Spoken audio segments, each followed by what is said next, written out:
పరిశుద్ధమైన దేవుని వాక్యాన్ని మనం ధ్యానం చేద్దాం.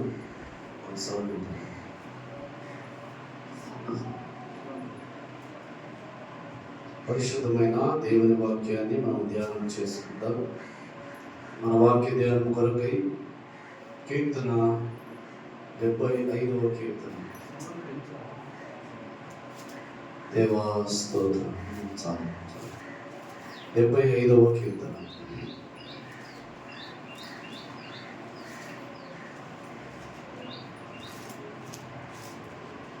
డెబ్బై 75వ కీర్తన 6వ చరణాన్ని మనం చదువుకుందాం. 75వ కీర్తన 6వ చరణం. తూర్పు నుండి ఏరును, పడమటి నుండి ఏరును, అరణ్యము నుండి ఏరును హెచ్చు కలుగదు. దేవుడే తీర్పు తీర్చువాడు. ఆయన ఒకని తగ్గించును, ఒకని హెచ్చించును. చిన్న ప్రార్థన చేస్తాను. మహాపరిశుద్ధుడా, దైవ తండ్రి, స్తోత్రం. ఆయన చదవబడిన వాక్య భాగాన్ని బట్టి మిమ్మల్ని స్తుతిస్తున్నాం. వాక్యం మీది, మీరు వాక్యమై ఉన్న దేవుడు కనుక ఈ వాక్యం ద్వారా నాతో మాతో మాట్లాడండి. మీ వాక్యపు సారం, మీ వాక్యపు జ్ఞానము మా అందరికీ మెండుగా దయచేయండి.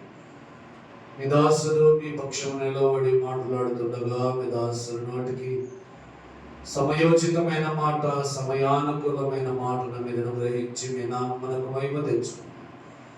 మా ప్రియ రక్షకుడు, మా ప్రాణ విమోచకుడు యేసు ప్రభువు శ్రేష్ఠ నామమున స్తుతించి స్తోత్రించి బోధించుకుంటున్నాము తండ్రి. ఆమేన్. పరిశుద్ధమైన దేవుని వాక్యాన్ని మనం చదువుకున్నాం. అయ్యా, మనం చదువుకున్నటువంటి వాక్య భాగంలో కీర్తనాకారుడైన దావీదు మరి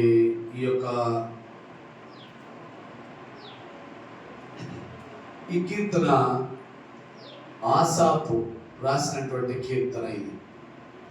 ఈ కీర్తనలో ఆయన హెచ్చును గురించి, దేవుని నుండి కలిగే హెచ్చును గురించి మాట్లాడుతూ ఉన్నాడు. మరొకసారి చదవండి. తూర్పు నుండి ఏనును, పడమటి నుండి ఏనును, అరణ్యము నుండి ఏనును హెచ్చు కలుగదు. దేవుడే తీర్పు తీర్చువాడు. ఆయన ఒకని తగ్గించును, ఒకని హెచ్చించును. ఆయన ఒకని తగ్గించును, ఒకని హెచ్చించు. హెచ్చు అనగా ఒక మంచి ఆశీర్వాదం, లేదా ఓ మంచి ఘనత, లేదా మనము హెచ్చింపబడుట అని కూడా మనం చూసుకోవచ్చు. ఆ హెచ్చు అనేది ఇక్కడ నుండి ఏనుదట, తూర్పు నుండి ఏనును, పడమటి నుండి ఏనును, అరణ్యము నుండి ఏనును హెచ్చు కలగదు. అయ్యా, ఆ హెచ్చు అనేది ఆ యొక్క ఆశీర్వాదం, ఆ యొక్క దైవ దీవెన అనేది దేవుడు ఒకని గణపరుస్తూ, ఒకని తగ్గిస్తూ, ఒకని హెచ్చిస్తూ, ఒకని తగ్గిస్తూ ఉన్నాడు. అది ఎలా కలుగుతుందయ్యా అంటే, అది అరణ్యము నుండి ఏరును, పడమటి నుండి ఏరును, తూర్పు నుండి ఏరును కలగదు. అది మనుష్యుల వలనైనను అది కలిగేటువంటిది కాదు. ఆ హెచ్చు అనేది, ఆ హెచ్చు అనే ఆశీర్వాదం అనేది దేవుని నుండియే కలుగుతుందని మనం తెలుసుకుంటున్నాం. మనం చదువుకున్నటువంటి వాక్య భాగంలో అదే కీర్తనాకారుడు రాశాడు. అయ్యా, నేను ఇంతగా హెచ్చింపబడ్డాను, ఇంతగా నేను దీవించబడ్డాను, ఇంతగా హెచ్చింపబడ్డాను కనుక నాకు హెచ్చు ఎక్కడి నుండో కలిగింది, ఎక్కడి నుండో వచ్చింది అని మీరు అడగవద్దండి. నా హెచ్చింపు కానీ, నా తగ్గింపు కానీ దేవుని నుండియే కలిగినది. ఎందుకనగా ఆయనయే న్యాయముగా తీర్పు తీర్చేటువంటి వాడు. ఈ లోకములో ఉన్నటువంటి అనేక మంది అన్యాయస్తులు అన్యాయపు తీర్పు తీర్చి ఒకరిని హెచ్చిస్తా ఉన్నారు, ఒకరిని తగ్గిస్తా ఉన్నారు. దుర్మార్గులను హెచ్చిస్తా ఉన్నారు, మంచి వారిని తగ్గిస్తూ ఉన్నారు. అన్యాయస్తులను హెచ్చిస్తా ఉన్నారు, నీతిగా బ్రతికేటువంటి వారిని అనవదొక్కేస్తా ఉన్నారు. ఇలాగా లోకంలో మనం చూస్తున్నట్టయితే హెచ్చు అనేది మనుషుల యొక్క ప్రవర్తనను బట్టి, హెచ్చు అనేది మనుషుల యొక్క పోకడను బట్టి కలుగుతుంది. కాబట్టి మన ప్రభు అయిన యేసు క్రీస్తునందైతే ఒకడు హెచ్చింపబడాలంటే వాడు చేయవలసినటువంటి కొన్ని క్రియలను గురించి మనం ధ్యానం చేద్దాం.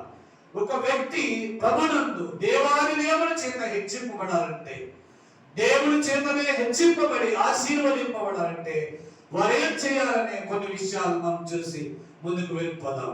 మొట్టమొదటిగా సమూయేలు గ్రంథం 3వ అధ్యాయం, మొదటి సమూయేలు 2వ అధ్యాయం 30వ వచనం. మనకు తెలిసినటువంటి వాక్యం ఇది. సమూయేలు రాసిన 2వ గ్రంథం 2వ అధ్యాయం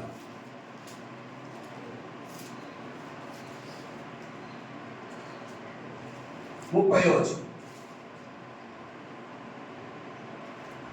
నీ ఇంటిని సమూయేలు రాసిన మొదటి గ్రంథం, క్షమించండి, మొదటి గ్రంథం 2వ అధ్యాయం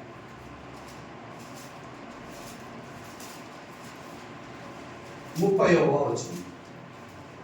నీ ఇంటిని వారు నీ పితరుని నీ ఇంటి వారును నీ పితరుని ఇంటి వారును నా సన్నిధిని యాజకత్వము జరిగించుదని యెహోవా ఆజ్ఞ ఇచ్చి ఉన్నాడు. ఇప్పుడు ఇది నా మనసుకు యెహోవా ఆజ్ఞ ఇచ్చిన ఇప్పుడు అది నా మనసునకు కేవలము ప్రతికూలమైనని ఇశ్రాయేలు దేవుడైన యెహోవా సెలవించుచున్నాడు. కావున యెహోవా వాక్కు ఏదనగా, నన్ను ఘనపరచు వారిని నేను ఘనపరచుదును. ఎవరిని ఘనపరుస్తాడంట? నన్ను ఘనపరచు వారిని. ఎవరిని దేవుడు హెచ్చిస్తాడంటమ్మా? అయ్యా, ఎవరిని దేవుడు హెచ్చిస్తాడంట? ఆయనను ఎవడు హెచ్చిస్తాడో, ఆయనను ఎవడు ఘనపరుస్తాడో వారిని దేవుడు కూడా ఘనపరుస్తాడు. ఆయన వారిని హెచ్చిస్తాడు. కాబట్టి హెచ్చు అనగా ఘనత అనేది తూర్పు నుండి ఏను పడమటి నుండి ఏను వచ్చినది కాదు, కానీ న్యాయముగా తీర్పు తీర్చు దేవుని యొద్ద నుండి వచ్చినది అనే విషయాన్ని మనం జ్ఞాపకం చేసుకోవాలి. న్యాయముగా తీర్పు తీర్చు దేవుని యొద్ద నుండి వచ్చేటువంటిది. దేవుని యొద్ద నుండి ఎట్లా వస్తుందయ్యా అంటే బాగా జ్ఞాపకం చేసుకోనండి. ఆయనను ఎవడు ఘనపరుస్తాడో, ఆయనను ఎవడు హెచ్చిస్తాడో, ఆయనను ఎవడు ఘనపరచి హెచ్చించి ఆయనను ఎవడైతే ఘనపరుస్తూ ఉంటాడో వానికి ఏం కలుగుతుందంట? ఘనత కలుగుతుంది. కాబట్టి దేవుడు ఒకరిని హెచ్చించాలి, ఘనపరచాలంటే వాడు మొట్టమొదటిగా ఏం చేయాలంట? దేవుని ఘనపరచాలి. దేవుని గణపరిచేవాడుగా ఉండాలి. అన్ని విషయములలో దేవుని గణపరిచేవారుగా ఉండాలి. అన్ని సమయములలో దేవుని గణపరిచేవారుగా ఉండాలి. అన్ని సందర్భములలో దేవుని గణపరిచేవారుగా ఉండాలి. దేవుని గణపరచు వారిని ఆయన కూడా ఏం చేస్తాడయ్యా? గణపరుస్తాడు, హెచ్చిస్తాడు. ఆయన హెచ్చించు వారిని ఆయన హెచ్చిస్తాడు. కాబట్టి మనం ఏం చేయాలంటే, మనం హెచ్చింపబడాలంటే, మనము ఘనపరచబడాలంటే మొట్టమొదట మనం ఏం చేయాలి? మొదట మనము దేవుని హెచ్చించాలి, దేవుని గణపరచాలి. కాబట్టి దేవుని గణపరిచేటట్టుగా మన హృదయ దేహములను మనము సిద్ధపరచుకోవాలి. అది ఏ సమయం అందైనా సరే, ఏ పరిస్థితి ఎందైనా సరే, ఏ ప్రతికూల పరిస్థితిలో అయినా, ఏ అననుకూల పరిస్థితిలో అయినా, ఏ బలహీన సమయంలో అయినా, ఏ శోధన సమయంలో అయినా మన ప్రభువును గణపరిచే మనస్సు, మన ప్రభువును గణపరిచే హృదయం మనకు ఉన్నట్టయితే ఆయన ఒక జమున మనల్ని కూడా ఏం చేస్తాడంట? గణపరుస్తాడు. మనల్ని కూడా దేవుడు గణపరుస్తాడు. కాబట్టి మనము ఎలాగో దేవుని గణపరచవచ్చు అనేది ఇందులో 3 విషయాలు ఉన్నాయి. అన్నిటిని నేను చెప్పను, కొన్ని మాత్రం నేను 3 విషయాలు జ్ఞాపకం చేసి ముందుకు వెళ్ళిపోతాను. అదేంటంటే, నన్ను గణపరచు వారిని నేను గణపరుస్తా అన్నాడు దేవుడు. రెండవదిగా ఎలా మనం ఆయన గణపరచాలంటే, కీర్తన 95వ అధ్యాయము 95వ కీర్తన 95వ కీర్తన మనం ఆయన ఎలా గణపరచాలి?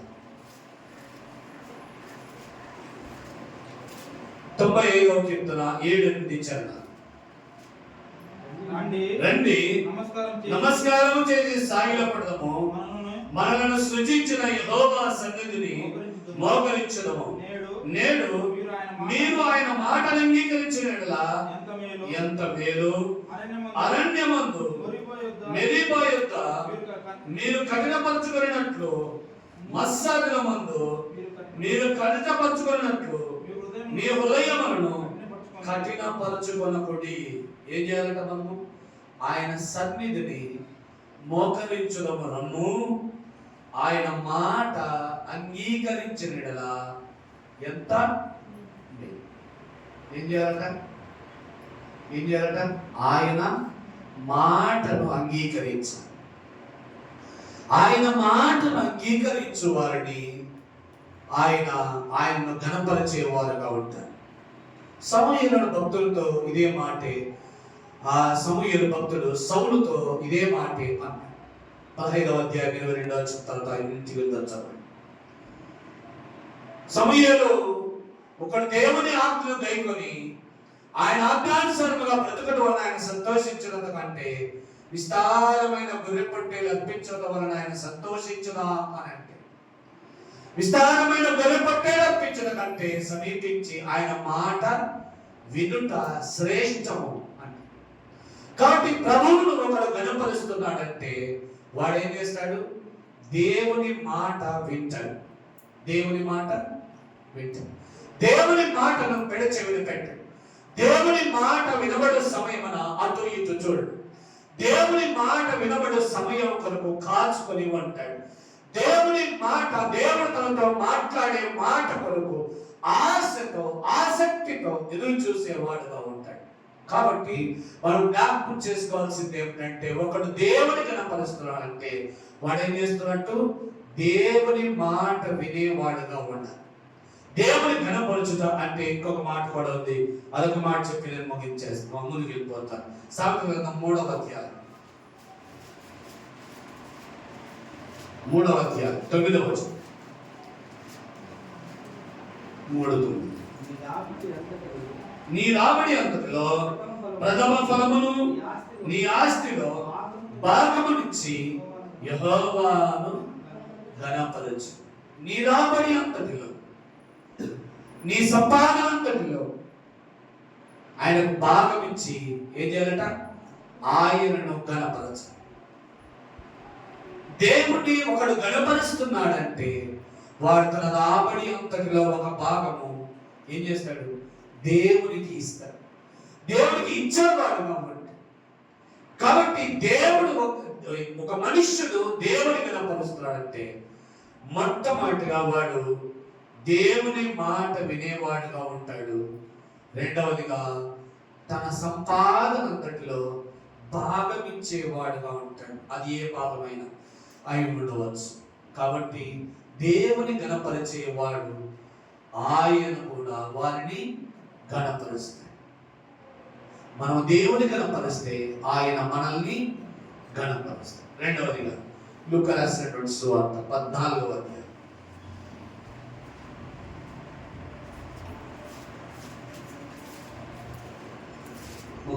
మనకు తెలిసిన మాట ఇది. 14వ అధ్యాయం 11వ వచనం.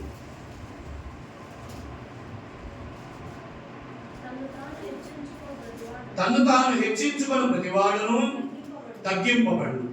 తను తాను తగ్గించుకొని వాడు ఏం చేయబడతాడు? తను తాను తగ్గించుకొని వాడు ఏం చేయబడతాడు? హెచ్చింపబడతాడు. తను తాను హెచ్చించుకునేవాడు ఏం చేయబడతాడు? తగ్గించబడతాడు. ఒకసారి శిష్యుల మధ్య ఇలాంటి భేదమే వచ్చింది. యేసు ప్రభువు తన మరణాన్ని గురించి చెబుతూ, నేను దుర్మార్గుల చేతికి అప్పగింపబడవలసి ఉన్నది, వారు నన్ను శిలువ మరణం చేత హింసిస్తారు, నేను 3వ దినాన తిరిగి లేతున్నానని చెప్తూ ఆయన తన శిష్యులతో చెప్తా ఉంటే శిష్యులలో ఈ భేదం వచ్చింది. ఏం భేదం అయ్యా అంటే, యేసు ప్రభు వారు మన మధ్య నుండి వెళ్ళిపోతారట. ఆయన తరువాత మన గ్యాంగుకు, మన శిష్య బృందానికి నేనే హెడ్, నేనే గొప్పవాడిని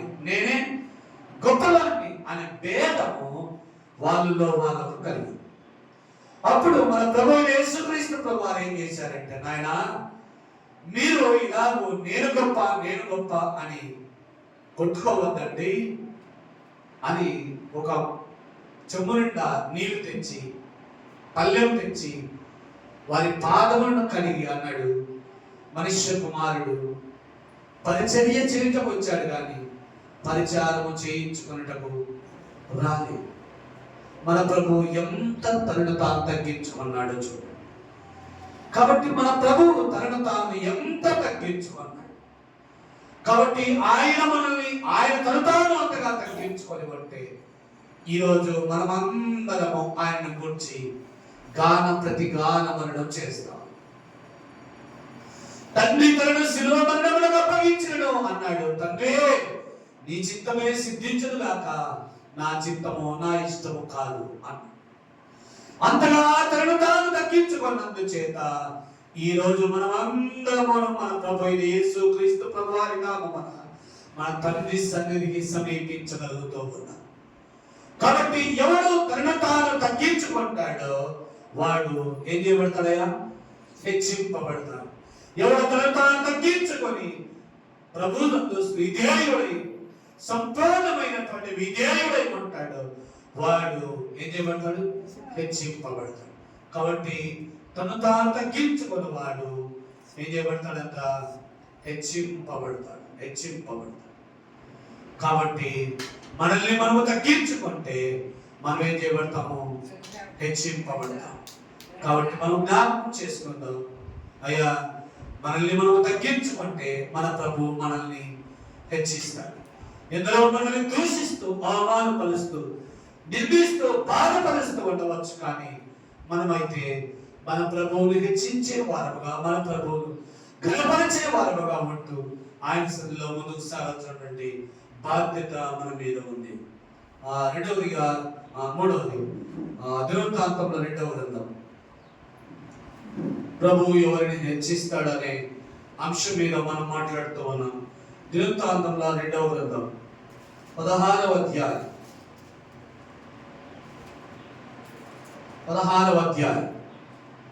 9వ వచనం.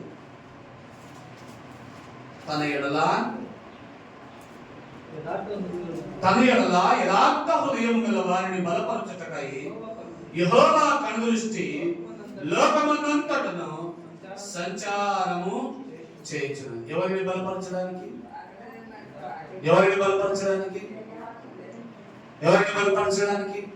యథార్థ హృదయాలను బలపరచడానికి యెహోవా కనుదృష్టి ఏం చేస్తా ఉందంట? లోక సంచారము చేస్తా ఉంది. యథార్థ హృదయాలను బలపరచుటకు యెహోవా కనుదృష్టి ఏం చేస్తా ఉంది? లోక సంచారము చేస్తా. ఎవరిని బలపరచడానికి? తన ఎడల యథార్థ హృదయము కలిగిన వారు, తన ఎడల యథార్థమైన మనస్సు కలిగినటువంటి వారు, తన ఎడల పరిశుద్ధ హృదయము కలిగిన వారు, తన ఎడల యథార్థమైన హృదయముతో కలిగిన వారిని ఆయన బలపరచడానికి ఏం చేస్తాడంట? యెహోవా కనుదృష్టి లోక సంచారము చేస్తాడు.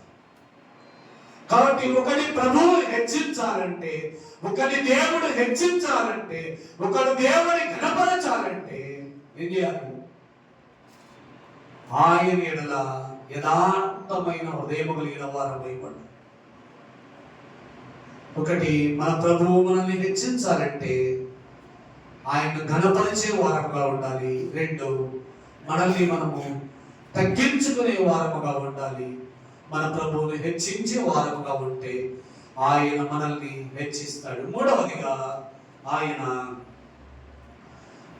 ఎడల యథార్థ హృదయము గల వారిని ఆయన బలపరుస్తాడు, ఆయన హెచ్చిస్తాడు, ఆయన దీవిస్తాడు, ఆయన ఆశీర్వదిస్తాడు. జ్ఞాపకం చేసుకుందాం, యథార్థ హృదయులను బలపరుచుటకు యెహోవా కనుదృష్టి లోక సంచారము చేస్తాం. మన విరోధి అయినప్పవాడి ఎలాగూ ఎవరిని మృంగుదునా అని వాడు లోక సంచారము చేయించున్నాడు. మన ప్రభు యథార్థ హృదయాలను బలపరచుటకు ఆయన కూడా లోక సంచారము చేస్తూ మనల్ని తన కనులారా చూస్తూ ఉన్నాడు, రక్షిస్తూ ఉన్నాడు, కాపాడుతూ ఉన్నాడు. కాబట్టి యథార్థ హృదయం కలిగిన వారిని బలపరచుటకు యెహోవా కనుదృష్టి ఏం చేస్తా ఉంది? లోక సంచారము చేయించు. కాబట్టి మనము యథార్థ హృదయులమై ఆయన సన్నిధిలో వర్ధిల్లుచు, ఆయన యందు ఫలించి వర్ధిల్లి మన ప్రభువునందు మనం హెచ్చింపబడవలనని ప్రభువు నీ నుండి నా నుండి మనందరి నుండి ఆయన కోరుకొనుచున్నాడు. కనుక జ్ఞాపకం చేసుకొని మన ప్రభువు మనల్ని హెచ్చించాలంటే మొట్టమొదటిగా మన ప్రభువుని హెచ్చించే వారంగా ఉండాలి. మన ప్రభువుని హెచ్చించాలంటే ఆయన మాట వినాలి. రెండవదిగా ఏం చేయాలయ్యా? ఆయన ఘనపరచాలి. ఆయన ఆస్తిలు, మన ఆస్తిలు ఆయనకు భాగం ఇచ్చి ఆయన ఘనపరచాలి. రెండవదిగా ఆయన మనల్ని హెచ్చించాలంటే మనల్ని మనము ఏం చేసుకోవాలి? తగ్గించుకోవాలి. మూడవదిగా ఆయన మనల్ని హెచ్చించాలంటే యథార్థవంతమైన హృదయం చాలా ప్రాముఖ్యం. మన ప్రభునందు యథార్థ హృదయులమై యథార్థమైన మనస్సు కలిగిన వారమై ఉన్నట్టయితే ఆయన మనల్ని వర్ధిల్ల చేస్తాడు, హెచ్చిస్తాడు, మనల్ని దీవిస్తాడు, మనల్ని ఆశీర్వదిస్తాడు. అందుకే కీర్తనకారుడు సామెతలు రాసిన మాట అన్నాడు, జ్ఞాపకం చేసుకున్నాం. 14వ అధ్యాయం, సామెతలు 14వ అధ్యాయం.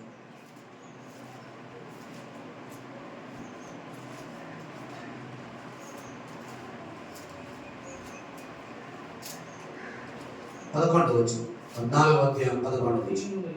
భక్తిహీనుల ఇల్లు నిర్మూలమగదు, యథార్థవంతుల గుడారము ఏం చేస్తుందట? యథార్థవంతుల గుడారము వర్ధిల్లును.